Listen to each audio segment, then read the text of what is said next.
Terre de feu, un film de 1938 de Marcel L'Herbier avec une musique de Vincent Scotto. Ce film a été tourné en Italie. Il est sorti en France en 1942. Il y a également une version italienne qui s'appelle Terra di Fuoco de 1938. Avec dans les rôles principaux Marie Glory, Louise Carletti, Mireille Balin, Tito Schipa, Jean Servet, André Lefort. Le sujet, un grand chanteur. Il s'agit de Tito Schipa. À la suite d'un crime passionnel, est condamné au bagne.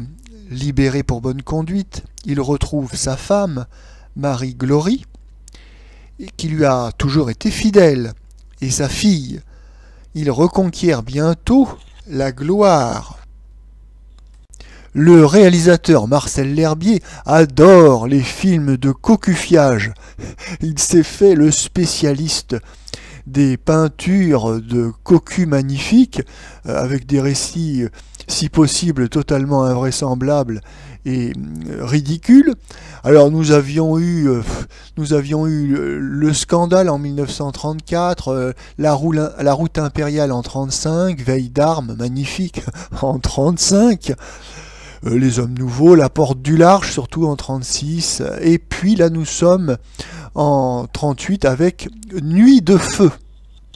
À la différence de beaucoup des films précités, Terre de feu n'est pas un film au scénario complètement tarabiscoté, confus et invraisemblable. Non, nous sommes dans une adaptation très traditionnelle d'un mélodrame très traditionnel.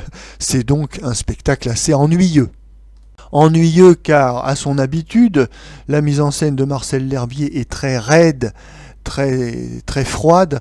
Nous avons des scènes en plan fixe avec des monologues, donc franchement c'est un peu longuet, et cela d'autant plus que en ouverture du film, au lieu d'avoir une scène traditionnellement qui accroche l'attention du public, nous ouvrons le film sur le procès d'assises du héros qui a donc commis un crime passionnel en raison de son cocufiage. Et cette longue séquence de tribunal est vraiment très dure à passer, car habituellement les scènes de jugement de tribunaux sont en fin de récit, en fin de film, et c'est une sorte d'apothéose théâtrale qui vient dénouer le récit. Et là, pas du tout, on l'a en hors d'œuvre, en introduction. On n'a absolument pas eu le temps de s'attacher au personnage, et donc cette scène de tribunal est bien malvenue. Quant à la distribution, nous avons un ténor italien, Tito Schipa, dont c'est à ma connaissance le seul film. Alors évidemment c'est un grand ténor, mais c'est un débutant au cinéma, et le malheureux va jouer tout son rôle sur le même registre. Il a un petit air bougon et puis renfermé.